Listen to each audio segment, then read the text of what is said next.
Сәлем достар, қалдарыңыз қалай? Сіздермен бірге мен Ақжарқын. Бүгінгі видео рецептімізді ерекше етіп әрі өте дәмді вареники түрін дайындаймыз. Рецептіні лайк басып, пікір қалдырып, және каналға тіркелуді ұмытпаңыздар. Қамырын орташа жұмсақтықта илеп аламыз. 2 жұмыртқа қосам, езілмей сондай әдемі болу үшін. Және 2 ас қасықтай сұйық май қосып жіберсеңіздер, қамыр сондай әдемі болып тұрады, тірі болады. Және жылы су, тұзды. Тұз салып алдық, ертіп, кішкене құйып, жақсылап қамыр илейміз.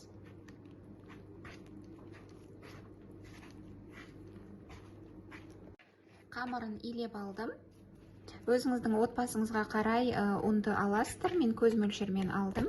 Осы күйінде бір қамырды бір жайым нан қып жаямыз. Немесе кішірек қып жайсаңыз да болады, онда 2-ге бөліп қоясыз. Енді демалтырып қоямыз 10-15 минуттай. Қамырымыз тынғанша картошкаға қосатын пиязды турап аламыз. Пиязды кішкене сұйық майға қуырып алсаңыздар да болады. Мен вареникиді мантаваркаға пісіретін болғандықтан пиязды қуырмай осылай шикідей сақтап турап қоса саламын. Сіздер өз қалауларыңызша қуырып қоссаңыздар да болады.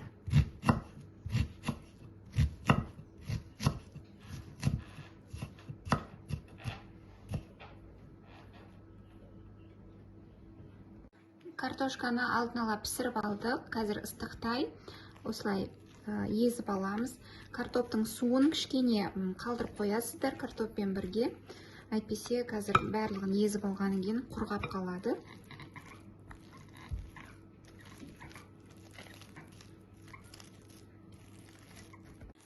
Әбден езіп алдық. Енді сармай қосамыз.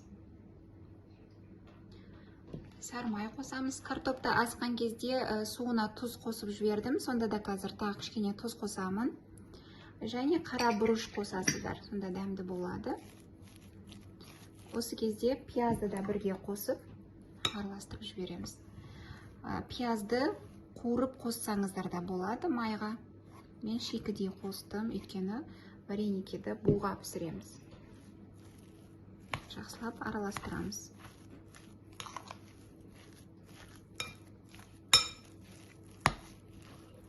Осындай картопты дайындап алдық. Пюре өте дәмді, сондай сармаймен, пиязбен иісі күшті болып тұр. Енді қамыр жаямыз. Қамырды бір басып, тағы да 10-15 минут ұстадық. Жақсылап тынып тұр, енді жаюға дайын. Өте қатты жұқа жаймаймыз. Кәдімгі мантыға жайған тәріздес қамыр жайып аламыз.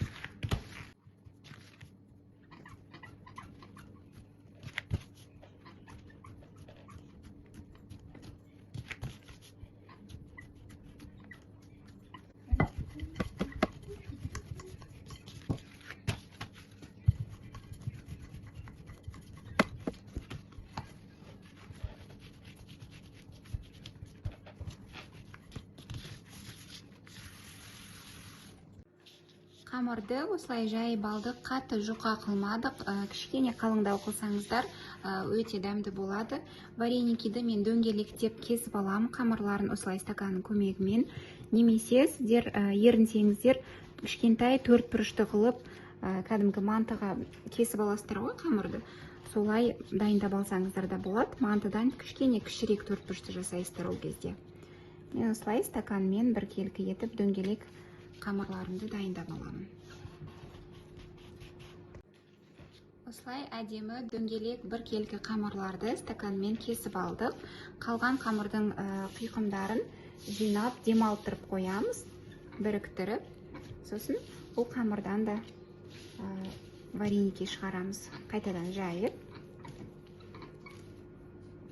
Салафанға салып қойсаңыздар, тез жұмсарады, сосын жаюға келеді. Вареникидің барлығын түйіп болғанша қамырымыз кеуіп кетпес үшін салафанға сала тұрамыз. Шетінен алып түйетін боламыз. Сондай бір десертный ложкамен алдым. ішіне салдық. Алдымен екі жағын осылай біріктіріп аласыздар, жабыстырып. Дөңгелек десеңіздер, қамырда вареники әдемі шығады. Енді бұлай қайырамыз. Самса түйген тәріздес. Осылай қайырып шығамыз. Осындай әдемі вареникелеріміз пайда болды.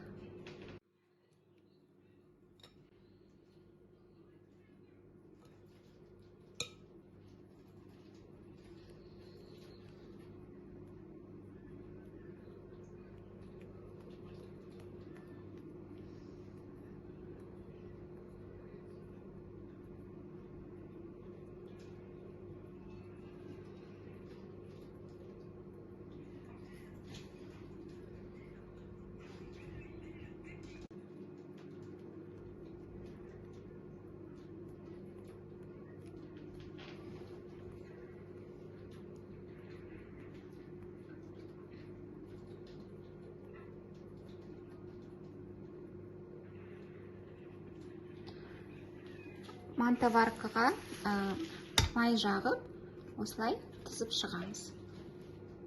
Төртбұрышты қамырмен түйіп көрсетейін сіздерге. Егер дөңгелек қылып кесуден ерінсеңіздер, онда осылай төртбұрышты жай ғана осылай түйе беруге де болады вареникиді.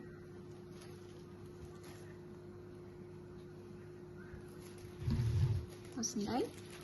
Енді дөңгелек вареникиларымызды қараңыздар. Қайсы әдемірек? Пікірге жазып өтіңіздер.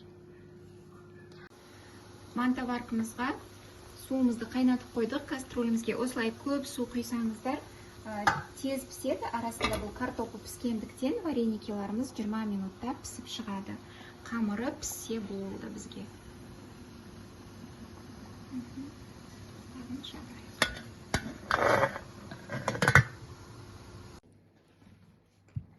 Вареникіміз дайын болды.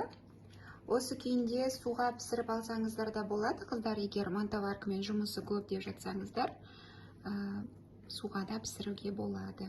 Және пісіп болған кейін осылай бетіне сармай жағып қойсаңыздар, өте дәмді болады. Буға піссе формасын әдемі ұстайды, әрі езілмейді. Сондай балаларға да ұнайды. Осылай пісіріп көріңіздер. Рецепт ұнаса лайк басып, пікір қалдырыңыздар. Видеомен бөлісіңіздер және каналға тіркелуді ұмытпаңыздар, қыздар. Сондай өте дәмді варениктарымыз.